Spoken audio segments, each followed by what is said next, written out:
Je sais pas toi, mais moi, quand j'ai vu ce film, j'ai reçu une véritable claque. Je suis pas du genre à avoir un film préféré, mais très honnêtement, il est pas loin de l'être. Pour les plus jeunes d'entre vous, on parle d'un film qui est sorti le siècle dernier. Et pourtant, je dirais qu'il reste terriblement d'actualité. C'est un film qui dénonce avec brutalité la société de consommation, dans une histoire super cool qu'on va pas voir ensemble parce que c'est pas notre sujet. Je vous invite très vivement à le regarder.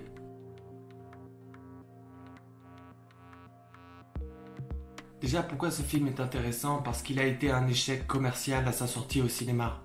Les gens du métier, les critiques, ont été plutôt mitigés. C'est le public qui en a décidé autrement. Avec le temps, il a fini par obtenir son statut de film culte, tout simplement grâce au bouche à oreille. Les gens qui ont vu ce film l'ont recommandé, et c'est la plus saine des propagations. Alors pourquoi? Je dirais déjà qu'il est très bien réalisé par David Fincher, qui adapte le roman de Chuck Palahniuk, qui lui-même dira que le film est mieux que son livre. Ensuite, c'est une expérience cinématographique, tant sur le rythme que sur l'esthétique, mais ça encore, c'est subjectif. Pour moi, il y a deux raisons qui font que ce film sort du lot. Le premier point, c'est qu'il est parfaitement dans son époque. Nous sommes à la fin des années 90 et il frappera de plein fouet cette génération Y. Vous savez, cette génération qui sent bien que la fête est finie, que les autres se sont bien gavés et que maintenant qu'on a des publicités, des écrans partout alors qu'on n'a plus de sous, plus de boulot, moins de retraite, il y a comme un malaise. Finalement, ce film fait pas le bilan du siècle dernier. Il introduit le prochain. Vous le savez bien, on a vu l'expansion d'Internet, notamment avec les réseaux sociaux et surtout ce qu'on en fait. On a vu aussi les attentats du World Trade Center, la crise des subprimes, et enfin on a eu les premières études climatiques. On entre irrémédiablement dans un nouvel ère. Alors l'histoire et le fond du film fera écho avec le chaos pressenti par cette génération de pessimistes et à juste titre.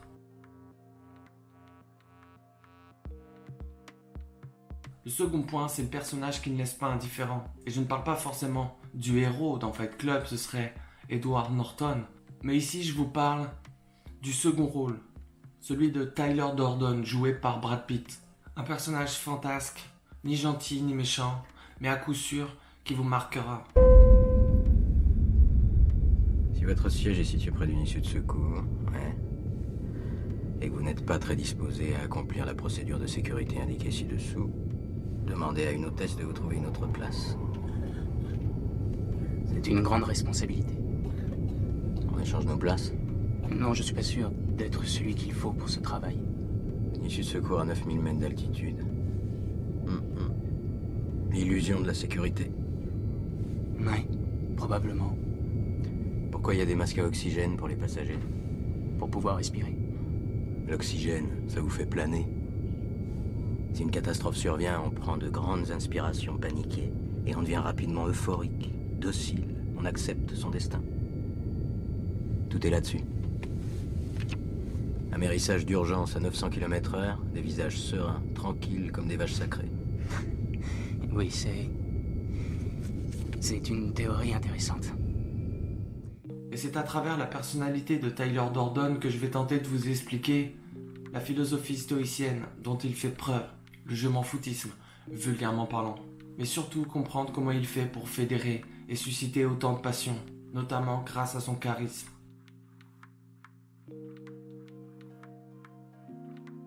La philosophie stoïcienne est un courant qui vise à se détacher des choses qu'on ne peut pas contrôler, accepter cette idée et se concentrer sur le reste. Le stoïcien est celui qui garde la tête haute, non pas parce qu'il est fier, mais par obligation, compréhension. La peur, la douleur, le stress, la privation font partie de la vie et on ne peut pas les éviter. Il s'agit donc de vivre avec, l'intégrer à la nature et faire le choix de la raison. Par exemple, tu es libre d'aller sortir, prendre l'air et rencontrer les gens. Et bien sûr, tu ne peux pas contrôler la personnalité des gens que tu vas croiser. Alors tu peux idéaliser cette balade, te dire que tu vas rencontrer de futurs amis ou la femme de ta vie, mais on peut aussi s'attendre à rien, voire au pire. C'est ça le stoïcisme. Rationnel, le stoïcien s'interdit de rêver. D'une certaine manière, il ne prétend qu'à faire de son mieux.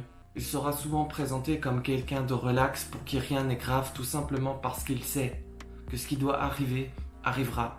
L'être épicurien, celui qui apprécie la vie dans son ensemble, est stoïcien, forcément cynique, parce qu'il a mis le romantisme de côté, pour se concentrer sur le réel, accepter l'échec, supporter le travail, pour enfin mieux se délecter d'un succès.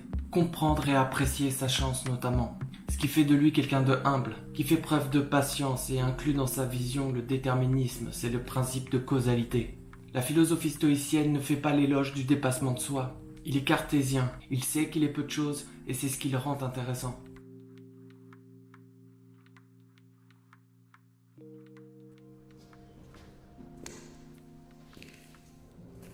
Putain, je vois ici les hommes les plus forts et les plus intelligents que j'ai jamais eus. Je vois tout ce potentiel. Et je le vois gâché. Je vois une génération entière qui travaille à des pompes à essence, qui fait le service dans des restos, ou qui est esclave d'un petit chef dans un bureau. La pub nous fait courir après des voitures et des fringues. On fait des boulots qu'on déteste pour se payer des merdes qui nous servent à rien. On est les enfants oubliés de l'histoire, mes amis. On n'a pas de but ni de vraie place. On n'a pas de grande guerre, pas de grande dépression. Notre grande guerre est spirituelle. Notre grande dépression, c'est nos vies.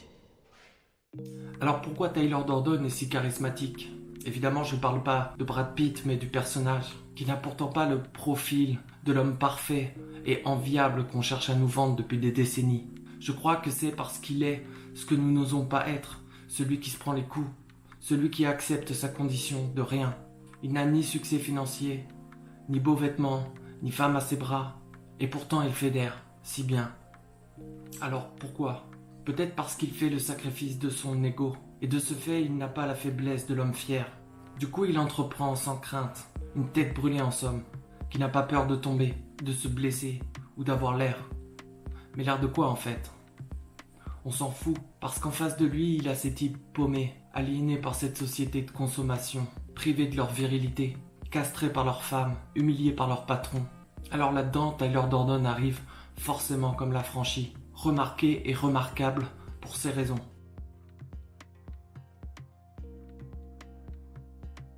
Ou parce que Tyler Durden n'existe pas. Seules ses idées existent. Il est charismatique parce qu'il ne cherche pas à se mettre en avant, il met en avant le Fight Club et son projet KO. Parce que oui, il a un projet et il a besoin des autres. Pour rassembler, il doit convaincre. Et je dois dire que Tyler Durden, pour ça, est un excellent marketeur. Il utilise la sélection, l'intimidation même. Car son projet n'est pas pour tout le monde, seulement pour les plus motivés, les meilleurs. Comme un produit de luxe qu'on achèterait finalement pour signifier au monde qu'on fait partie d'une élite.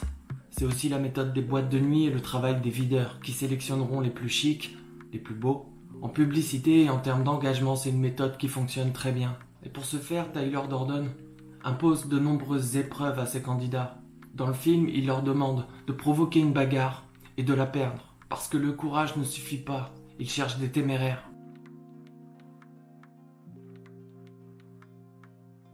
Puis Tyler Durden impose le respect parce qu'il donne l'exemple. Il incarne ses convictions. Et il ne fait pas d'efforts pour ça, il est comme ça. C'est comme nous et nos envies d'émancipation. Si tu veux prendre ton indépendance, ne sois pas motivé par l'argent ou la facilité. Concentre-toi sur ce que tu aimeras faire tout le reste de ta vie. Ce qui te passionne vraiment. Ce que tu es.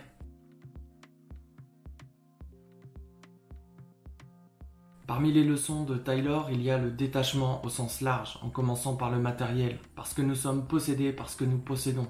Par extension, il préconise donc de détruire pour mieux reconstruire. C'est le plus grand moment de ta vie, mec, et tu t'en évades. T'es pas là. Maintenant, tu la fermes. Nos pères étaient nos images de Dieu. Si nos pères nous ont abandonnés, qu'est-ce que tu en déduis à propos de Dieu? J'en sais rien. Écoute-moi. Tu dois admettre qu'il est possible que Dieu ne t'aime pas du tout. Il ne t'a jamais voulu.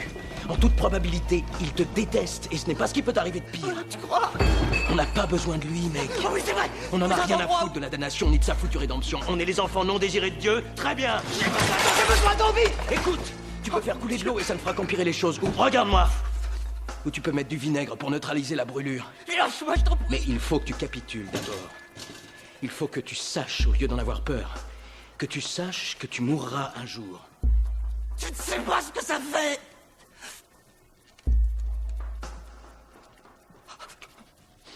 C'est seulement quand on a tout perdu qu'on est libre de faire tout ce qu'on veut. C'est ici qu'on retrouve la philosophie stoïcienne dans la personnalité de Tyler Durden. Il est tellement détaché de tout qu'il va attirer les autres, qui vont chercher à capter son attention.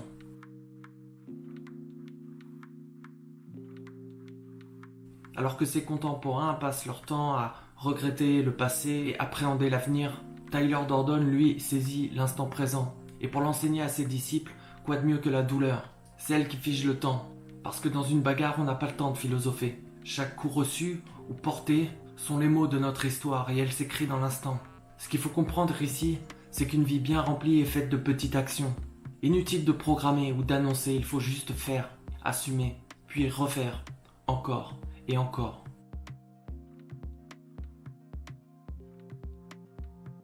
Tyler Durden répond aux mots de mal modernes avec virilité. Pour une génération d'hommes élevés par des femmes étouffés sans perspective d'avenir ni influence. Des hommes qui finalement doivent se réapprendre, se réunir et retrouver la fraternité. Car c'est aussi un film sur l'amitié masculine. Et qui dénonce au passage le féminisme qui est incarné par Marla, le personnage féminin du film. Qui de façon absurde et métaphorique apparaît dans le film en intégrant un groupe de soutien d'hommes immasculés. Et le narrateur, Edward Norton, comme tous les membres du Fight Club, n'ont plus leur place, ni en ville, ni au travail. Alors c'est dans la lutte contre soi-même que le salut viendra, dans la cave d'un bar miteux, dans la sueur et ensanglantée, que ces hommes reprendront la vie. L'ironie, c'est que Tyler Durden arrive à nous convaincre de ne plus être esclave du capitalisme, pour au final devenir l'esclave de son projet chaos, et finalement pour nous proposer l'anarchie, qui restera la loi du plus fort. La morale de cette histoire, c'est que les membres du Fight Club sont énervés et frustrés.